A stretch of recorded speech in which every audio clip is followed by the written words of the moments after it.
Church آنے سے پہلے ہمیں اپنے آپ کو پاک کیسے کرنا چاہیے اس کے بارے میں سیکھیں گے۔ غیر مذہب میں آپ نے دیکھا ہے،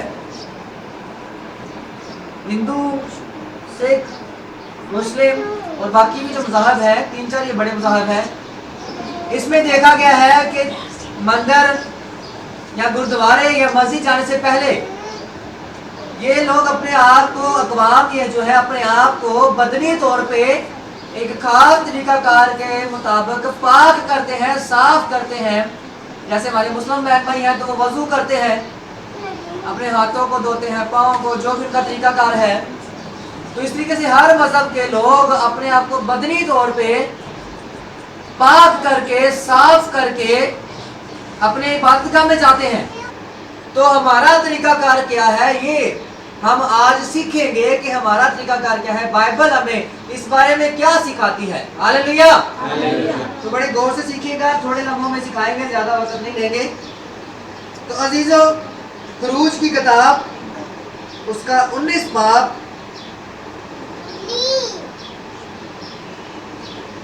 اور 10 اور 11 آیت۔ خروج کی کتاب اس کا 19 باب 10 اور 11 آیت۔ اسی تو خدا کی کلام میں یوں مرقوم ہے، اور خداوند نے موسیٰ سے کہا کہ لوگوں کے پاس جا اور آج اور کل ان کو پاک کر، اور وہ اپنے کپڑے دھو لیں اور تیسرے دن تیار رہیں، کیونکہ خداوند تیسرے دن سب لوگوں کے دیکھتے دیکھتے کوہ سینا پر اترے گا۔ خدا نے موسیٰ سے کہا کہ لوگوں کے پاس جا اور آج اور کل ان کو پاک کر۔ خدا نے موسیٰ سے کہا کہ لوگوں کے پاس جا اور ان کو کیا کر؟ پاک کر۔ آگے دیکھیں، اور وہ اپنے کپڑے دھو لیں۔ کیا کریں؟ وہ اپنے کپڑے دھو لیں اور تیسرے دن تیار رہیں، کیونکہ خداوند تیسرے دن سب لوگوں کے دیکھتے دیکھتے کوہ سینا پر اترے گا۔ عزیزو، یہاں پہ ایک واقعہ ہے، اور یہ واقعہ ہے بنی اسرائیل قوم کو خدا نے اپنے بندہ موسیٰ کے ذریعے مصر سے نکالا، اور یہ لاکھوں میں لوگ تھے، یہ تعداد بہت بڑی تھی، لاکھوں میں لوگ تھے۔ بائبل کے اندر جب بھی کاؤنٹنگ کی گئی ہے، تعداد کی بات آئی ہے، تو وہاں پہ لکھا ملتا ہے اتنے مرد، کاؤنٹنگ کی بات آئی ہے 1000 یا لاکھ جتنے بھی۔ تو جب یہ بنی اسرائیل قوم مصر سے نکلی ہے تو تقریباً 6 لاکھ وہاں پہ مردوں کا ذکر آیا ہے، آدمیوں کا ذکر آیا ہے۔ تو کیا لگتا ہے اس جماعت میں صرف آدمی ہی تھے؟ عورتیں نہیں تھی؟ بچے نہیں تھے؟ عزیزو، بالکل تھے۔ تو بائبل کے اندر جب بھی کاؤنٹنگ کی بات آئی ہے تو صرف آدمیوں کو گنا گیا ہے۔ تو بائبل میں لکھا ہوا ہے کہ جب اسرائیل قوم جو مصر میں سے نکلی تو 6 لاکھ مرد ہی تھے، اور اس کے علاوہ عورتیں اور بچے الگ، اور اگر ان کی کاؤنٹنگ اندازن ڈالی جائے تو یہ تقریباً 14-15 لاکھ یا شاید 16 لاکھ لوگوں کا قافلہ تھا، بہت بڑی تعداد۔ اور جب خدا کا بندہ موسیٰ اس اسرائیل قوم کو مصر سے نکال کے لایا تو یہ بیابان میں انہوں نے، جو خدا نے دریا پار کروایا، اس کے بعد یہ بیابان میں سفر کرتے رہے۔ تو یہاں پہ خدا کا بندہ موسیٰ کو خدا نے کہا کہ میں اپنی قوم سے بات کرنا چاہتا ہوں۔ لوگ چاہتے تھے خدا کی آواز کو سننا، کیونکہ خدا کا بندہ موسیٰ کوہ سینا پہاڑ پہ جاتا تھا اور خدا صرف موسیٰ سے بات کرتا تھا، اور موسیٰ خدا کی باتیں سن کے آ کے اپنی قوم کو بتاتا تھا۔ تو یہاں پہ خدا نے کہا میں اپنی قوم سے ڈائریکٹ بات کرنا چاہتا ہوں۔ تو بھائی جہاں پہ خدا آتا ہے وہاں پہ پاکیزگی ہوتی ہے۔ کیا ہوتی ہے؟ اور عزیزو، خدا ہمارا پاک ہے اور وہ بدی کو اور ناپاکی کو دیکھنا پسند نہیں کرتا۔ تو یہاں پہ خدا نے کہا کہ میرے لوگوں کو جا کے پاک کر۔ کیا کر؟ پاک کر۔ عزیزو، اگر آپ جواب نہیں دیں گے تو میں وائنڈ اپ کر دوں گا، آخری دعا کریں گے اور پھر سب گھروں کو جائیں گے۔ میں آپ کی توجہ چاہتا ہوں، اگر کلام سن رہے ہیں تو تھوڑا غور سے سنیے، تھوڑا سا ٹائم ہے دیں بات کو۔ جب جواب دیں گے تو مجھے پتہ چلے گا آپ کو سمجھ آ رہی ہے۔ پھر سے شروع کرتے ہیں وہیں سے۔ तो खुदा ने कहा मैं अपनी कौम से बात करना चाहता हूँ। तो मैंने बताया है आपको कि खुदा का कलाम बयान करता है कि जहाँ पे खुदा आता है वहाँ पे वो पाकीज़गी मांगता है। तो खुदा ने कहा कि मेरे लोगों के पास जा और उनको पाक कर। क्या कर?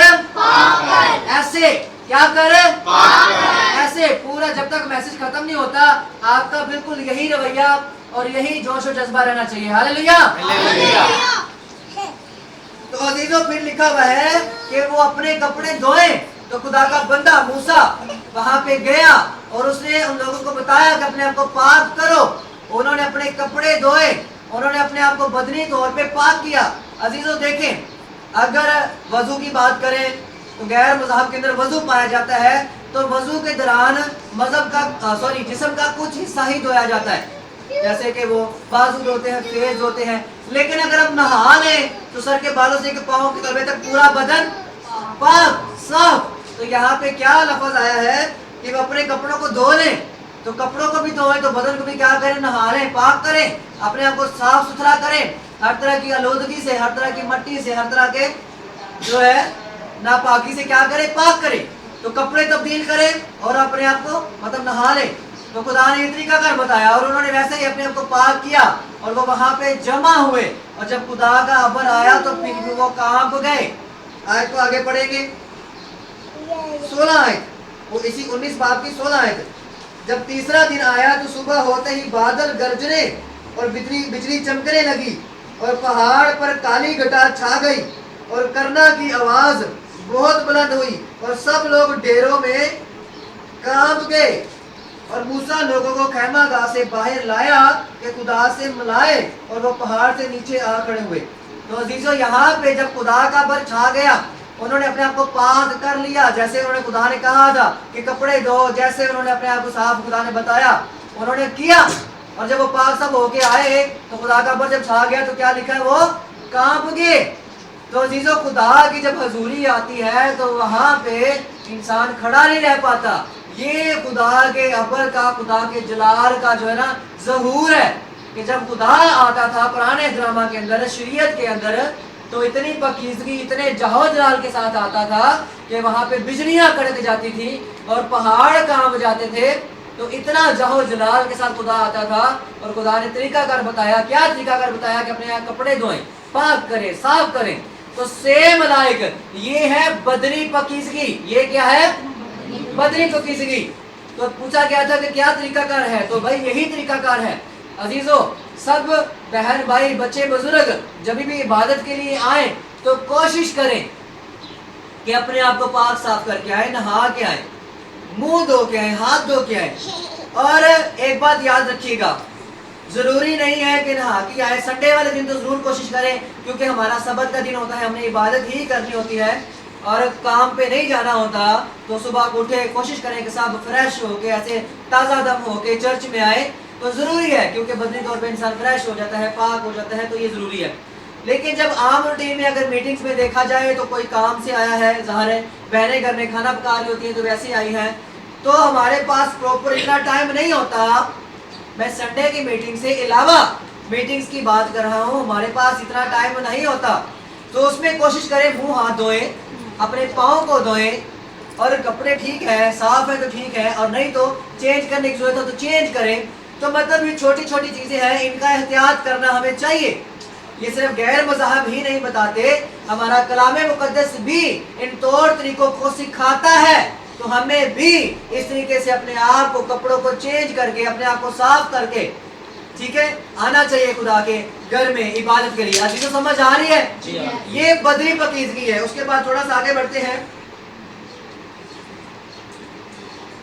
अजीजों, जब पहला वाकया देखता है वहां पे खुदा कोहे सीना पहाड़ पे अपने लोगों के साथ बात करने के लिए उतरा है। उस वक्त कोई चर्च नहीं था, कोई मतलब के प्रॉपर जगह नहीं थी इबादत के लिए। फिर उस वाकया के बाद आगे बढ़े तो खुदा ने अपने बंदा मूसा को कहा कि खैमा बना, टेंट, एक खैमा बना। खुदा ने प्रॉपर बताया ये नक्शा, ये ऐसे होना चाहिए, ऐसे होना चाहिए। लेकिन तंबू का जिसे कहते हैं, खैमा बनाया गया और उसके अंदर खुदा का अबर होता था। اس کی چیزوں کو پاک کیا گیا تو اس خیمہ کے اندر جو کاہن جو نبی جاتا تھا اب اس کی پاکیزگی کو سیکھیے. ہم بات کر رہے ہیں کہ چرچ میں آنے سے پہلے عبادت کے اندر شامل ہونے سے پہلے ہمیں کس طرح سے اپنے آپ کو پاک کرنا چاہیے, خدا کس طرح کی پاکیزگی مانگتا ہے, ہم اس کے بارے میں سیکھ رہے ہیں. تو جب پہلا واقعہ دیکھا ہے اس میں کوئی عبادت گاہ نہیں ہے, وہ پہاڑ کے پاس آئے ہیں اور خدا نے کیا بتایا ہے, اپنے بدنوں کو پاک کرو, کپڑے دو, صاف ستھرے ہو کے آؤ. تو وہ آئے. اس کے بعد تھوڑا سا آگے بڑھے تو خدا نے کہا موسیٰ خیمہ بنا, تو اس نے بنایا. اس خیمہ کے اندر خدا کا عبر رہتا تھا. تو اب ہم دیکھیں گے اب پروپر جگہ کی بات ہو رہی ہے, غور کیجئے گا, پروپر جگہ کی بات ہو رہی ہے. تو اس میں جانے کا کیا طور طریقہ تھا؟ تو عزیزوں اس میں جانے کا یہ طور طریقہ تھا کہ کوئی عام بہن بھائی, کوئی عام بندہ, یعنی کہ عام کون, کلیسیا کا, اس ہیکل میں اس خیمہ میں نہیں جا سکتا تھا. یہ اصول تھا. ابھی یہاں پہ سب بیٹھے ہوئے ہیں, یہ خدا کا فضل ہے. اور اس وقت جو خیمہ بنایا گیا شریعت کے مطابق صرف کاہن, آپ اس کو ہم ہمارے لفظوں میں پادری کہہ سکتے ہو, بشپ کہہ سکتے ہو, خدا کا چنا ہوا خادم, صرف وہ اسے خیمہ کے اندر جاتا تھا. عام کوئی شخص, کوئی کلیسیا کا بندہ اس خیمہ کے اندر نہیں جا سکتا تھا. اگر آپ کہیں نا کہ اجازت نہیں تھی تو خدا کی طرف سے اجازت نہیں تھی, کیونکہ قانون اتنے سخت تھے. اس خیمہ اجتماع کے اندر جانے سے پہلے خاص لباس ہوتا تھا, کاہن کو وہ پہنایا جاتا تھا اور اس کے حصے, اس کے لیے قربانی دی جاتی تھی, اس کے گناہوں کی معافی کے لیے. اب دیکھیں یہاں پہ عام انسان کی بات نہیں ہو رہی, عام انسانوں سے جو اوپر لیول ہوتا ہے کاہن, اس کی بات ہو رہی ہے. ایک پادری کو, یعنی کہ ہماری زبان میں ایک بشپ کو ہیکل کے اندر یعنی کہ چرچ کے اندر جانا ہے تو اس سے پہلے اس کے گناہوں کی معافی کے لیے, اس پادری کے یا اس کاہن کے گناہوں کی معافی کے لیے قربانی دی جاتی تھی کہ اس کے گناہ کیا ہو جائیں, معاف ہو جائیں. پھر اس کو ایک خاص مخصوص شدہ لباس پہنایا جاتا تھا. پھر مسح کیا ہوا تیل اس کے سر پہ لگایا جاتا تھا, اس کے کانوں پہ لگایا جاتا تھا, اس کے ہاتھوں پہ انگوٹھوں پہ لگایا جاتا تھا, پاؤں کے انگوٹھے پہ لگایا جاتا تھا. یہ طریقہ کار تھا. اور پھر کچھ دن مقرر کیے جاتے تھے کہ وہ اتنے دن پوری راست بازی سے پورے خدا کے خوف کے ساتھ رہے. اتنا سخت قانون ہوتا تھا, اتنا پاک صاف ہو کے اپنے خاص لباس کو پہن کے ہیکل میں جاتے تھے. اور پھر بھی اتنا کچھ کرنے کے بعد جب وہ اندر جاتا تھا اور پھر بھی اگر اس نے کوئی غلطی کر دی تو خدا کا اتنا مسا ہوتا تھا, وہ شخص جل کے راکھ ہو جاتا تھا. یہ حوالہ پڑھیں گے, یہ واقعہ ہوا. احبار کی کتاب, احبار کی کتاب اس کا 10 باب, اس کی پہلی آیت سے پڑھیں گے. احبار کی کتاب 10 باب اور اس کی پہلی آیت. اور ندب اور ابیہو نے جو ہارون کے بیٹے تھے, ہارون کون ہے, موسیٰ کا بڑا بھائی, موسیٰ کا بڑا بھائی ہارون. اب اس ہارون بھی کاہن تھا. اب اس کے 2 بیٹے ہیں, یہ نہیں کہ موسیٰ کے 2 بھتیجے. بات سمجھ آ رہی ہے؟ یہ جو 2 نام میں نے لیے ہیں ندب اور ابیہو, یہ کون تھے, موسیٰ کے کیا لگتے تھے؟ جواب دیجیے گا, کیا لگتے تھے؟ موسیٰ کے کیا لگتے تھے؟ سکے بھتیجے. اور یہ بھی کاہن تھے. یہ پروپر لباس پہن کے, جو میں نے طریقہ کر بتایا ہے, مسح کیا اور تیل لگا کے اپنے حصے کی قربانی دے کے خدا کے خوف سے ڈرتے ہوئے اب یہ گئے ہیں اس خیمہ اجتماع میں. دیکھیے گا ان کے ساتھ کیا ہوا. اور ندب اور ابیہو نے جو ہارون کے بیٹے تھے اپنے اپنے بخور دان کو لے کر ان میں آگ بری اور اس پر اور اوپری آگ, جس کا حکم خدا نے ان کو نہیں دیا تھا, جس کا حکم خداوند نے ان کو نہیں دیا تھا, خداوند کے حضور گزرانی. اور خداوند کے حضور سے آگ نکلی اور ان دونوں کو کھا گئی اور وہ خداوند کے حضور مر گئے. یہ شریعت کا سخت قانون تھا.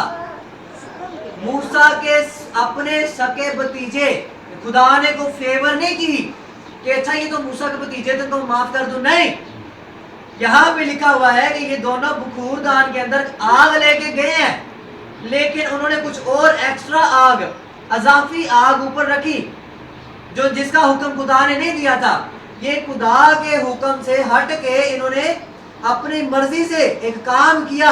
اور یہ اس ہیکل کے اندر گئے, خیمہ اجتماع کے اندر گئے, اور لکھا کہ خدا کے حضور سے آگ نکلی اور ان کو کھا گئی, جلا کے بسم کر دیا اور وہ مر گئے. تو عزیزو, خیمہ اجتماع کے اندر خدا کے حضور جانے کے لیے, چرچ میں جانے کے لیے اس وقت جو شریعت کا اصول تھا یہ تھا, اتنا سخت اصول. دیکھیں آپ نے کوئی خاص لباس تو نہیں پہنا ہوا, کیا آپ کو یہ تو نہیں کہا جاتا کہ یہ لڑکوں کے لیے پینٹ شرٹ اور یہ بہنوں کے لیے سوٹ ہے, جب بھی چرچ آنا ہے یہی سوٹ پہن کے آنا ہے, یہ یونیفارم ہے؟ کیا آپ کو کوئی ایسا کہا جاتا ہے؟ کیا کبھی سنا ہو کسی پاسٹر سے آپ کے اوپر کیا یہ پابندی ہے اپنی مرضی سے شرٹ پہنے, ٹی شرٹ پہنے, ڈریس پینٹ پہنے, جین کی پینٹ پہنے, کوئی پابندی نہیں ہے آپ پہ. لیکن اس وقت پابندی تھی, لباس کی پابندی. اب جاب کے اوپر کچھ کمپنیز کے اندر خاص یونیفارم ہوتا ہے, تو آپ اپنی مرضی سے کوئی کپڑا پہن کے نہیں جا سکتے, وہ یونیفارم ہی پہن کے جانا پڑتا ہے. تو ان کا یونیفارم تھا, انہوں نے پہنا ہوا تھا. یہ جو 2 بندے مر گئے ہیں انہوں نے وہ خاص یونیفارم یعنی کہ خاص لباس جو خدا نے مقرر کیا تھا پہنا ہوا تھا, پورے طریقہ کار کو فالو کیا تھا. بس ایک غلطی ہو گئی ان سے, تو خدا نے کیا کیا, ان کو مار دیا. اور ایک اور بات بتاؤں گا آپ کو, میں نے پہلے بھی بتائی تھی, جب خیمہ اجتماع کے اندر کو کاہن جاتا تھا ان سارے طریقہ کار کو پورا کرنے کے باوجود, تو اس کے کمر کے ساتھ ایک رسی باندھی جاتی تھی اور ان کے ساتھ گھنٹیاں باندھی جاتی تھی, ٹلیاں جسے کہتے ہیں. اور جب وہ چلتے تھے تو ان کے چلنے سے وہ رسیاں ہلتی تھی اور وہ ٹلیاں گھنٹیاں بجتی تھی. تو باہر خیمہ کے اندر آواز ان کو آتی تھی, خیمہ کے باہر ان کو آواز آتی تھی. جب تک ٹلیوں کی آواز آتی رہتی تھی ان کو پتا ہوتا تھا بندہ زندہ ہے, اور جب ٹلیوں کی آواز آنا بند ہو جاتی تھی تو ان کو پتا چل جاتا تھا کہ بندہ مر گیا ہے, کیونکہ خدا نے اس میں کوئی خطا دیکھی ہے تو خدا نے مار دیا ہے. ایک اور بات سن لیجئے, جو یہ 2 لوگ مرے, اور جب ایسا کچھ ہوتا تھا تو کسی تیسرے انسان کو اتنی ہمت نہیں ہوتی تھی کہ جا کے لاش کو اٹھا کے باہر لے آئیں. تو پھر کیا, کیونکہ ان کو ہوتا تھا ہم بھی گئے تو ہم بھی مارے جائیں گے, تو اس رسیوں کو کھینچ کے اس لاش کو, اس مردہ انسان کو باہر نکالا جاتا تھا. تو یہ پاکیزگی کا یہ طور طریقہ تھا. عزیزو سمجھ آ رہی ہے؟ اب چلے ہم فضل کے دور میں, آج ہمارا جو دور ہے جس میں ہم جی رہے ہیں. اب ہم نے سیکھا شریعت کے مطابق بدنی پاکیزگی طریقہ کار. اب ہم دیکھیں گے, سب دیکھ رہے ہیں ادھر ادھر کہ کلام ہو گیا لمبا, اتنا لمبا نہیں ہوا عزیزو, بس 10 منٹ 15 منٹ اور. ہاللیلویا ہاللیلویا. اوکے, یہاں پہ متی کی انجیل نکالیے 15 باب اس کا. اب دیکھیں گے کہ یسوع مسیح نے بدنی پاکیزگی اور ناپاکی کو دور کرنے کا کیا طریقہ کار بتایا ہے. اور اگر یسوع مسیح یہ طریقہ کار نہ بتاتا تو جتنے ہم سب, میں بھی اور آپ بھی یہاں پہ بیٹھے ہوئے ہیں عبادت کرنے کے لیے, ہم نہیں کر سکتے تھے. ہاللیلویا. اوکے, متی کی انجیل 15 باب. اس وقت فریسیوں اور فقیوں نے یروشلم سے یسوع کے پاس آ کر کہا, تیرے شاگرد بزرگوں کی روایت کو کیوں ٹال دیتے ہیں کہ کھانا کھاتے وقت ہاتھ نہیں دھوتے. فقی فریسیوں نے یسوع مسیح سے سوال کیا کہ تمہارے شاگرد کھانا کھاتے ہوئے ہاتھ کیوں نہیں دھوتے. عزیزو, آپ نے شریعت کے مطابق سنا ہے کہ بدنی پاکیزگی کے اوپر کتنا زور دیا جاتا تھا. زور دیا جاتا تھا کہ چرچ جانے سے, ہیکل جانے سے پہلے پاک صاف ہو, نہائیں دھوئیں اپنے آپ کو. اس طریقے سے بدنی پاکیزگی پہ بڑا زور دیا جاتا تھا, اور بڑے طور طریقے تھے کہ کھانا کھانے سے پہلے ہاتھ دھوئیں. مطلب کہ بڑی صفائی ستھرائی کا بڑا خیال رکھا جاتا تھا. مذہب کے اندر تعلیم تھی. تو جب یسوع مسیح کے انہوں نے شاگردوں کو دیکھا کہ وہ کھانا کھاتے ہوئے ہاتھ نہیں دھوتے تھے, تو انہوں نے پوچھا کہ یہ کیا وجہ ہے. وہ یہ مانتے تھے جو کھانا کھاتے ہوئے ہاتھ نہیں دھوتا, بنا ہاتھ دھوئے کھانا کھا لیتا ہے, وہ یہ مانتے تھے کہ ہاتھ ناپاک ہوتے ہیں اور کھانا بھی ناپاک ہو جاتا ہے. آج بھی ہم دیکھتے ہیں کہ ہم کھانا کھانے سے پہلے کیا کرتے ہیں جی, ہاتھ دھوتے ہیں, کیونکہ جراثیم لگے ہوئے ہوتے ہیں. تو یہاں پہ یہ شاگرد کھانا کھاتے ہوئے ہاتھ نہیں دھوتے تھے. تو فقی فریسی سوال کرتے ہیں, خدا ان کو جواب دیتے ہیں. 10 آیت, 15 باب کی 10 آیت. پھر یسوع نے, مطلب کہ یہاں پہ یسوع نے ان کو جو جواب دیا ہے لکھا ہوا ہے, پھر اس نے لوگوں کو پاس بلا کر ان سے کہا کہ سنو, और समझो, सुनो और सुनो और समझो। जो चीज मुंह में जाती है वो आदमी को नापाक नहीं करती, मगर जो मुंह से निकलती है वही आदमी को नापाक करती है। खुदा ने नापाकी के मयार को बदल दिया। खुदा ने नापाकी के मयार को बदल दिया। उसकी वजह भी मैं बताता हूँ, उसकी दो वजूहात थी, मैं बताता हूँ। तो खुदा ने नापाकी के मयार को बदल दिया। यहाँ पे क्या खुदावंद यीशु मसीह फरमाते हैं, जो चीज मुंह में जाती है वो आदमी को नापाक नहीं करती, मगर जब मुंह से निकलती है वही आदमी को नापाक करती है। फिर इस चीज को आगे मजीद बयान करते हुए यीशु मसीह 16 आयत में फरमाते हैं, उसने कहा, क्या तुम भी अब तक बेसमझ हो? क्या नहीं समझते कि जो कुछ मुंह में जाता है वो पेट में पड़ता है और मजबला में फेंका जाता है, मगर जो बातें मुंह से निकलती हैं वो दिल से निकलती हैं और वही आदमी को नापाक करती है। क्योंकि बुरे ख्याल, खून रेजियां, ज़िनाकारियां, हरामकारियां, चोरियां, झूठी गवाहियां, बदगोइयां दिल ही से निकलती हैं। यही बातें जो आदमी को नापाक करती हैं, मगर बगैर हाथ धोए खाना खाना आदमी को नापाक नहीं करता। अजीजों, अब शरीयत की जो मैंने बातें बताई हैं, अब क्या करते थे वो लोग? ज़ाहरी बातों का बड़ा ख्याल करते थे, लेकिन जो अमल करने वाली बातें हैं उनको रद्द कर देते थे। अब जरा गौर कीजिएगा, इस बात को सुनिएगा, बड़े गौर से समझिएगा। वो ये कहते थे कि एक बंदे ने नहाया है, वो उसने साफ लिबास पहना है तो वो पाक है, क्योंकि शरीयत ये बताती थी। लेकिन शरीयत असल में ये नहीं बताती थी, लेकिन उसका मतलब वो ये निकालते थे। शरीयत को भी पढ़े तो हर बात से मना किया गया, ये नहीं करना, ये नहीं करना, ये नहीं करना, ये नहीं करना, मना किया गया। तो खुदा का कलाम बदनी तौर पे भी पाक होने की तालीम देता है और अपने ईमान को ठीक करके अपने रूह को भी पाक करने की तालीम देता है। चाहे पुराना अजनामा हो चाहे नया अजनामा हो, दोनों पाकीज़गी की बात करता है खुदा का कलाम। बदनी पाकीज़गी भी और अपने अमाल को ठीक करने की भी बात करता है। अब वो क्या करते थे? वो बदनी तौर पे अपने आप को पाक करते थे और कहते थे मैं पाक हूँ। वो नहा धो के कहते थे मैं पाक हूँ, लेकिन उनकी जिंदगी के अंदर क्या बातें पाई जाती थी? यहाँ पे यीशु मसीह ने बताया, बुरे ख्याल। वो इस बात को नहीं समझते, वो बुरे ख्याल रखते थे, लेकिन नहा धो के क्या कहते थे कि मैं पाक हूँ। वो आप सुनिएगा, खून रेजियां, कत्ल कर देते थे और क्या कहते थे? मैंने हाथ धो लिए, खून साफ कर लिया अपने हाथों से, तो मैं क्या हूँ? पाक हूँ। आगे सुनिए, वो ज़िनाकारियां करते थे। इस तरह का अमल करते हुए बाइबल में लिखा हुआ है, क्या कोई किसी को देखता है?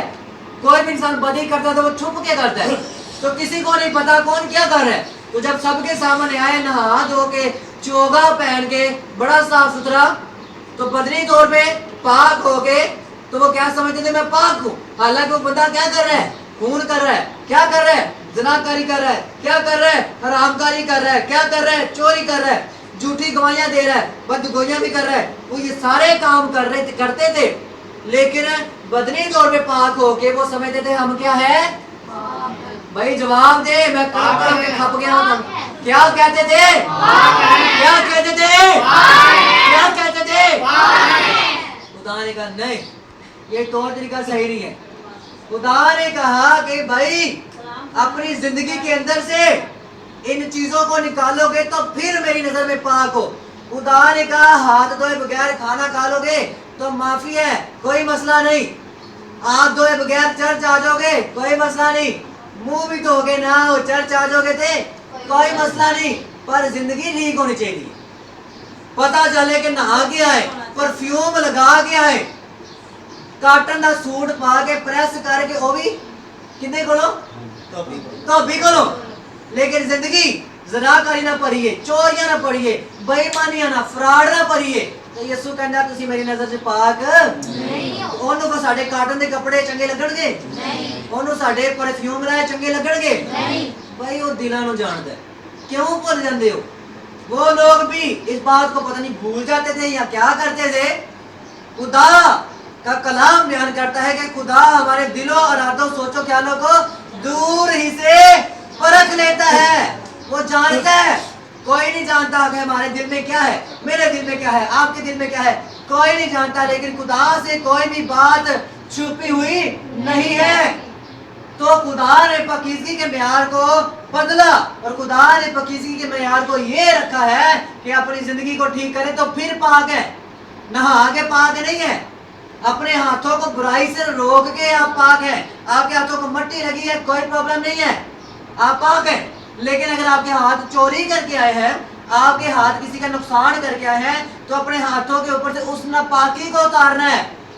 साबुन लगाएंगे जब तो उतर जाएंगे, लेकिन जो किसी का खून करके आए हैं, जो किसी को नुकसान पहुंचा के आए हैं हाथों के साथ, वो नापाकी हाथों से कैसे उतरेगी? खुदा उसकी बात कर रहा है, उसको उतारने की जरूरत है।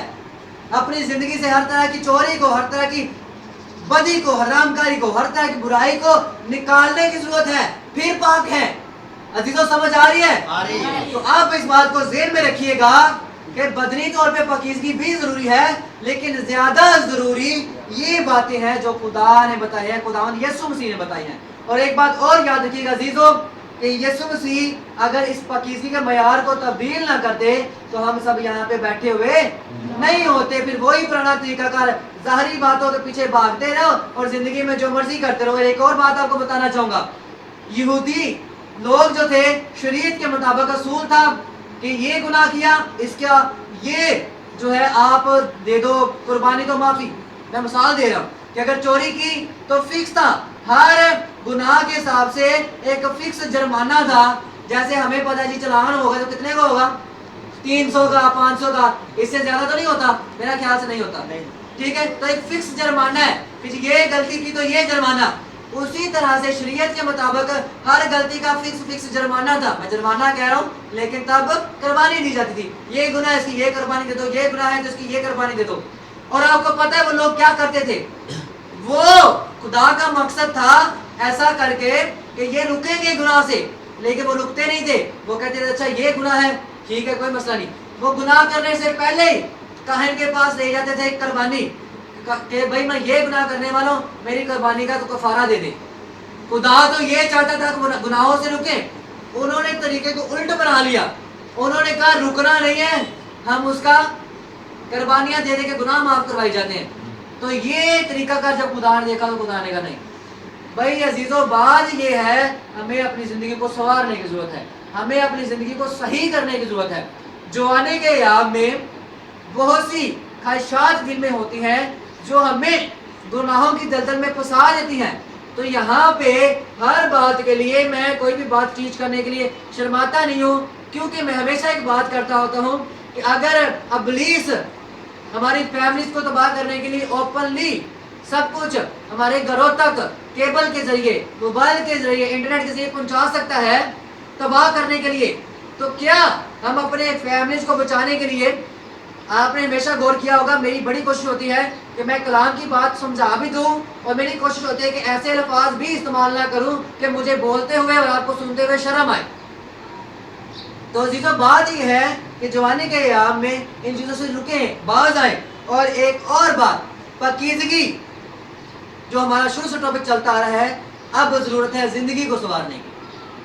कोशिश करें नहा धो के आए, अच्छा नहीं लगता पसीना आया वो आके बैठ जाए हमारे साथ, जो बैठा है उसको हमसे स्मेल आए, वो डिस्टर्ब हो, अच्छा नहीं लगता। तो जरूरी है कि नहा धो के फ्रेश हो के कपड़े पहन के अच्छे जो चर्च में आए, तो ये अच्छी बात है, ये जरूरी है। लेकिन उससे भी ज्यादा जरूरी ये है कि दिखावी पाकीज़गी से ज्यादा अंदरूनी पाकीज़गी अपनाएं और अपनी जिंदगी को ठीक करें। तो फिर जो है इबादती लिहाज में भी ओके और खुदा की नजर में भी ओके। खुदा आप सबको बरकत दे।